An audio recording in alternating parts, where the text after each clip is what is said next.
Baik,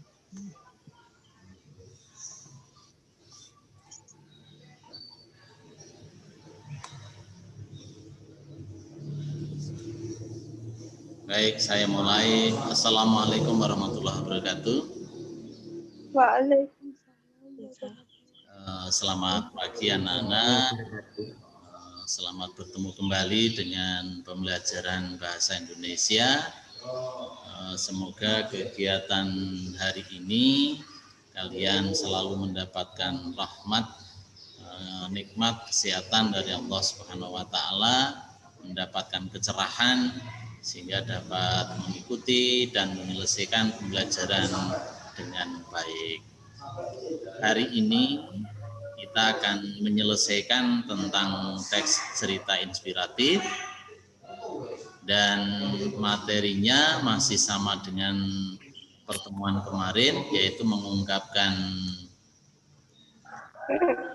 rasa simpati, empati, kepedulian, dan perasaan dalam bentuk cerita inspiratif. Tetapi untuk kali ini beda dengan kemarin. Kalau kemarin kalian sampai dengan membuat kerangka, hari ini kalian tujuan yang harus kalian selesaikan adalah yaitu mengembangkan kerangka menjadi teks cerita inspiratif dengan mempertimbangkan struktur dan kebahasaan pada teks tersebut. Jadi intinya hari ini kamu membuat teks yang utuh, membuat teks yang lengkap. Dasarnya dari kerangka yang sudah kamu buat kemarin. Coba kita review sebentar materi yang sudah kita selesaikan kemarin. Apa yang dimaksud dengan kerangka cerita? Mungkin Leani atau Nevia masih ingat yang dimaksud kerangka itu sendiri apa? Dalam hal ini adalah kerangka cerita inspiratif. Leani?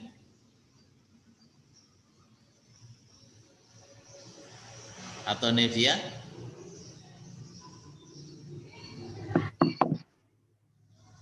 Kerangka cerita. Apa itu kerangka? Kerangka cerita.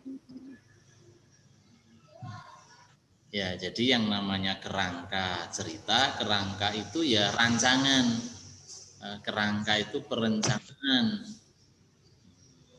yang isinya berupa hal-hal pokok, hal-hal penting atau ide-ide pokok yang akan dibuat menjadi cerita.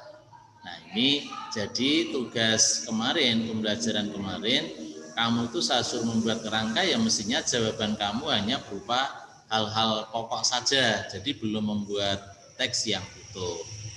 Nah, kemarin di antara temanmu ada yang menjawab tugas ke-8 itu sudah membuat teks itu, maka mestinya belum benar, jadi baru membuat reng-rengan atau perencanaan atau kerangka ya. Dan dalam membuat kerangka kalian juga harus mempertimbangkan strukturnya. Coba diingat, apa struktur yang ada di kerangka cerita inspiratif? Strukturnya meliputi apa saja? Satu, orientasi. Setelah orientasi, rangkaian peristiwa. Nah, rangkaian peristiwa. Setelah komplikasi, betul. Kemudian resolusi dan terakhir Oke. Halo Siva. Halo Pak. Baru bangun ya? Nah, sudah sarapan belum Siva? Sudah. Sehat hari ini? Sehat-sehat Pak, alhamdulillah. Alhamdulillah sehat. Yuk, ya, saya lanjut ya.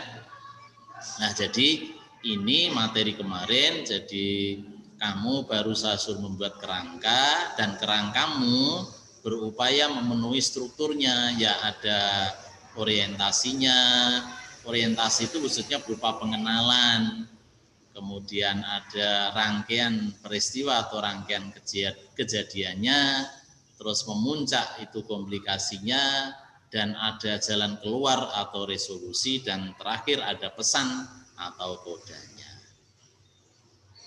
Nah, ini kemarin yang harus kita pahami bersama, bahwa kerangka itu rancangan yang berisi hal-hal pokok yang telah kemarin, dan menyusunnya harus sistematis, harus tertata secara poin-poinnya itu disesuaikan kronologis sesuai dengan strukturnya. Strukturnya apa? Ini tadi orientasi. Diperkenalkan siapa tokohnya, kemudian di mana hidup tempat tinggalnya misalnya, bagaimana suasananya, dan seterusnya. Itu orientasi. Rangkaian peristiwa berarti kisah itu secara berurutan. Ada kejadian apa, kejadian apa, kejadian apa. Sehingga rangkaian peristiwa itu merupakan beberapa poin ya. Komplikasi itu bagian yang paling mendebarkan, bagian yang paling mengesankan. Jadi permasalahan atau seandainya di situ berupa prestasi, ya prestasi yang paling menghebohkan itu terjadi di komplikasi. Nah, resolusi itu adalah jalan keluarnya, hasil yang diperolehnya, kemudian koda itu simpulannya atau bisa pesan-pesan yang ingin disampaikannya. Nah, sekarang bagaimana cara mengembangkan kerangka itu supaya menjadi cerita? Saya pikir caranya ya cukup gampang ya. Intinya yang namanya mengembangkan kerangka itu menguraikan. Jadi harus kamu jelaskan secara rinci, harus kamu sampaikan secara detail dan secara lengkap. Kalau tokoh itu kamu baru tahu sedikit, ya kamu berupaya untuk mencari referensi. Misalnya kamu akan menyampaikan Pak Habibie, tokoh Pak Habibie misalnya, ya kamu mencari dulu referensi tentang Pak Habibie, mungkin nama lengkap beliau, tempat lahirnya, kemudian keluarganya, tempat tinggalnya, dan seterusnya. Nah, itu mencari referensinya, itu untuk orientasi. Kemudian bagaimana atau apa saja peristiwa, kejadian, atau urutan hidup yang dialami Pak Habibie, lah itu bisa kamu sampaikan, dan seterusnya. Nah, cara mengembangkannya itu dengan menggunakan bahasa kamu sendiri secara bebas.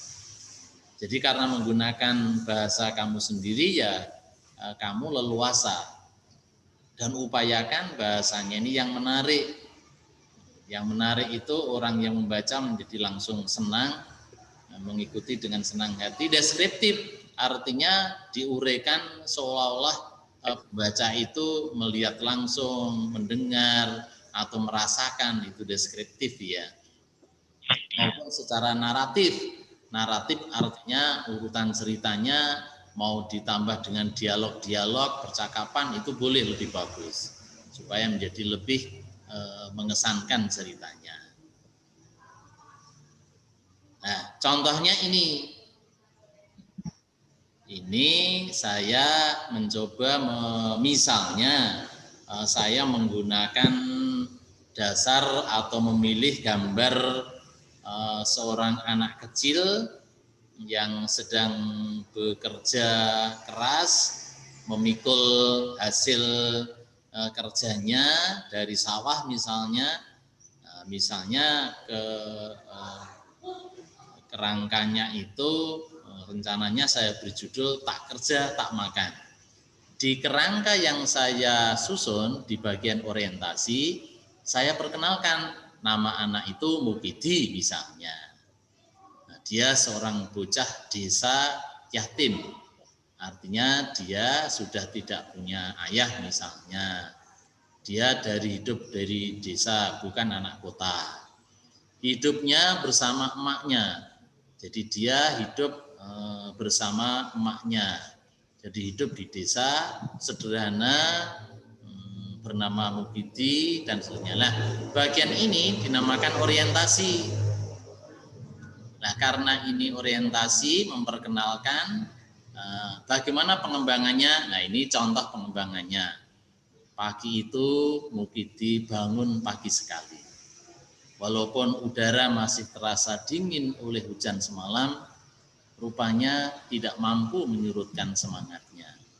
Ia harus segera bergegas menuju ladang kecil satu-satunya harta peninggalan dari bapaknya.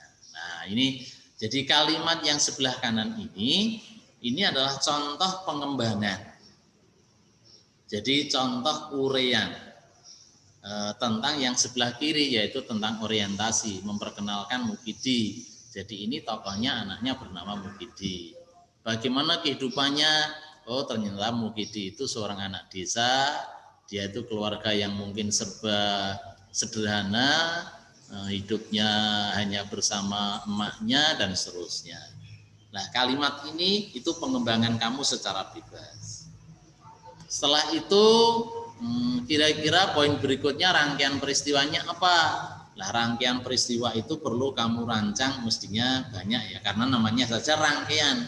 Rangkaian itu berarti harus ada beberapa tahapan, ada beberapa kejadian yang setiap tahapan itu kamu uraikan dengan bahasa kamu secara bebas seperti ini. Terus ke bawah.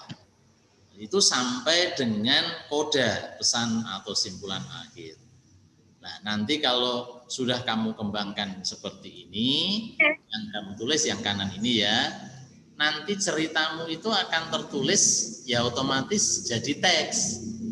Nah, paling atas itu judulnya, yaitu judulnya adalah tak kerja, tak makan. Misalnya saya membuat judul seperti itu. Kemudian isinya ya terus otomatis kita tuliskan menjadi paragraf-paragraf ke bawah, yang paragraf-paragrafnya ini jumlahnya bebas dan berapa paragraf tidak ada batasan.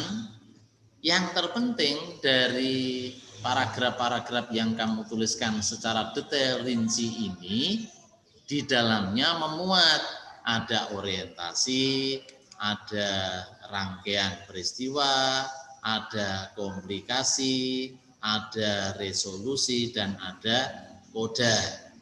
Kalau strukturnya ada 5 poin itu, harapannya ya di teks cerita kamu ya otomatis minimal itu ada 5 paragraf. Tapi bukan berarti jumlahnya harus 5 paragraf, itu tidak harus. Misalnya orientasi kamu kemas ada 2 paragraf boleh. Rangkaian peristiwa ada kamu kembangkan menjadi 10 paragraf boleh. Kemudian komplikasinya kamu ungkapkan 2 paragraf boleh.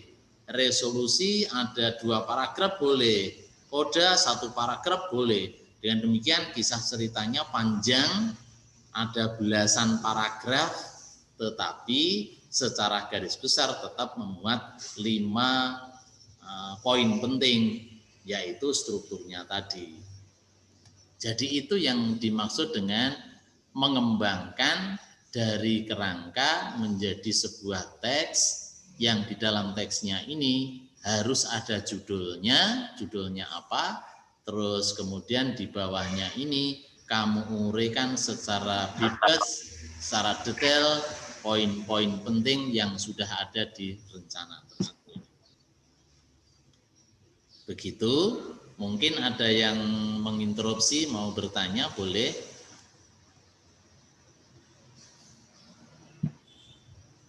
Ada yang bertanya? Kalau tidak, mungkin saya lanjut dulu ya. Tentang tugas kamu nanti, yang pertama saya minta untuk membuka kembali, melihat kembali kerangka yang sudah kamu setorkan Pak Busito kemarin. Setelah itu kembangkan kerangka tersebut menjadi cerita yang pada prinsipnya harus memuat 5 struktur yang ada, orientasi, rangkaian peristiwa, komplikasi, resolusi, dan koda. Baru setelah itu silahkan pikirkan, namai ceritamu itu dengan judul cerita yang menarik. Kira-kira judulnya tentang apa, bebas. Petunjuk teknisnya nanti saya siapkan lembar kerja 9 atau LK 9. Kemudian kamu bisa melihat, mengunduh, kemudian rekaman video ini boleh kamu buka lagi. Nanti saya sampaikan di classroom, kemudian selesaikan tugasnya. Baik, untuk lebih jelasnya tentang LK-nya saya tampilkan dulu.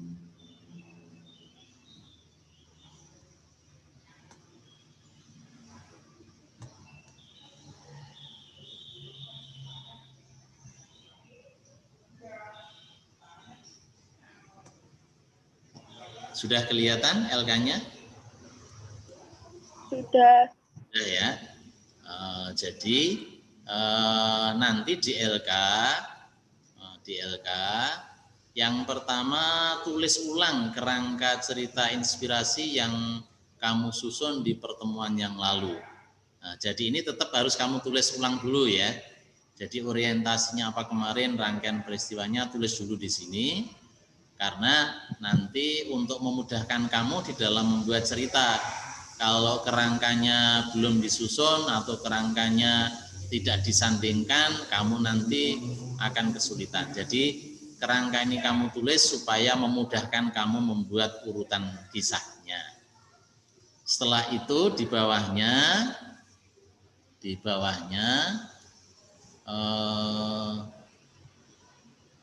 tulislah cerita inspirasi secara rinci, detail, lengkap dengan menggunakan bahasa yang bebas, menarik, deskriptif, dan naratif berdasarkan kerangka di atas. Jangan lupa beri judul ceritamu. Jadi ini judulnya apa, kemudian bawahnya silahkan ditulis secara lengkap, secara panjang lebar. Kira-kira seperti itu gambaran tugas di materi yang terakhir tentang teks cerita inspiratif. Mungkin kalau ada yang mau ditanyakan boleh. Galih, halo Galih. Iya, Pak. Ada pertanyaan Galih? Tidak, Pak. Ya, jadi saya ulangi tentang tugas kemarin, kamu yang saya suruh membuat kerangka itu, ternyata ada beberapa di antara kamu yang sudah langsung membuat teks. Jadi wujudnya kerangka itu belum dibuat, malah langsung teks. Padahal teks itu baru hari ini, baru pertemuan ini kita mengembangkannya. Sehingga kamu jangan sampai bingung. Kalau disuruh membuat perencanaan kerangka ya mestinya harus poin-poin saja. Kalau disuruh mengembangkan menjadi teks lah baru diuraikan secara lengkap. Siva, halo. Iya, Pak. Halo, Pak. Kira-kira berdasarkan penjelasan Pak Pujito, kerangkamu sudah betul belum?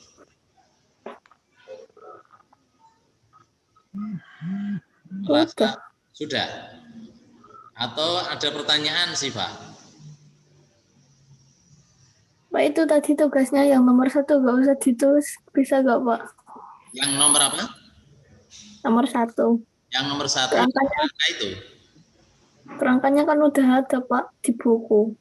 Lah ya, itu tetap kamu tulis karena masih ada di catatan kamu kan, ditulis kan itu hanya poin-poin saja, cepat. Nah, baru kemudian bawahnya ditulis ceritanya secara lengkap.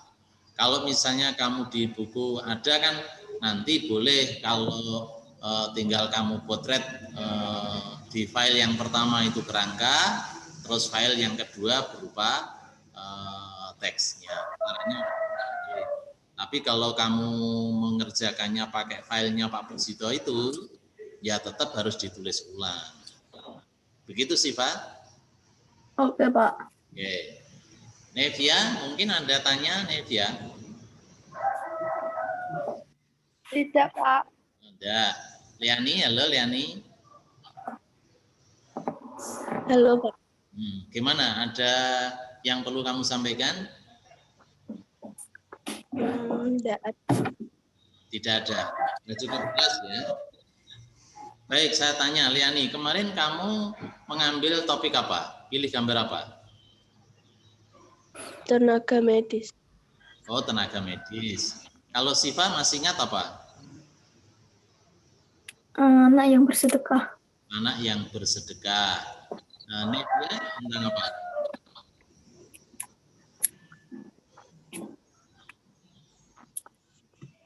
Wow, lupa Nevia. Galih? B.J. Habibie. Apa Nevia? B.J. Habibie. Oh, Pak Habibie. Galih masih ingat kerangkanya apa? B.J. Habibie, Pak. Pak Habibie juga. Oke, baik. Nah, itu silakan supaya cerita kamu bagus, menarik, komplit, lengkap, boleh menggunakan atensi mencari literasi yang ada. Pak Habibie itu seperti apa? Lain kalau misalnya gambar tentang anak yang dermawan itu atau anak yang bekerja keras, lah itu mungkin banyak menggunakan fiksi atau rekaan, tapi kalau Pak Habibie itu banyak berbasis fakta ya, jadi data-datanya bisa kamu cari. Baik anak sekalian, kira-kira itu sepintas pembelajaran hari ini. Sebelum saya akhiri, mungkin perlu saya absen dulu, maka silahkan gambar videonya dibuka dulu, saya potret dulu.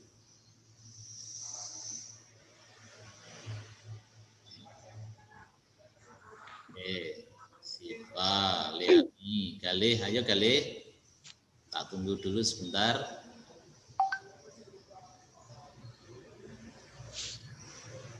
Hari ini yang biasanya ikut Zoom yang belum hadir siapa ya? Nabil.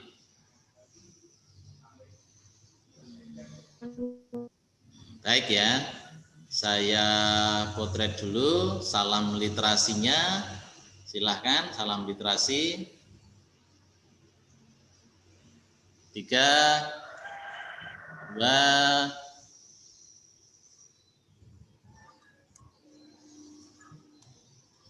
tunggu sebentar ya.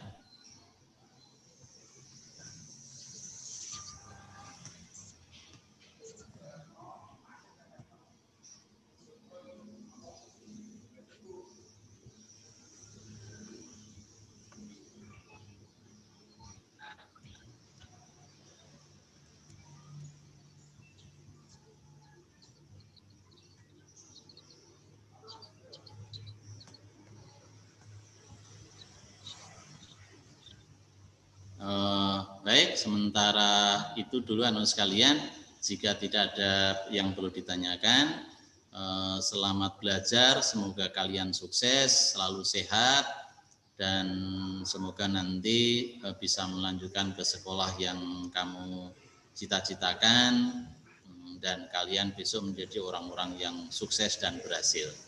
Demikian, Assalamualaikum warahmatullahi wabarakatuh.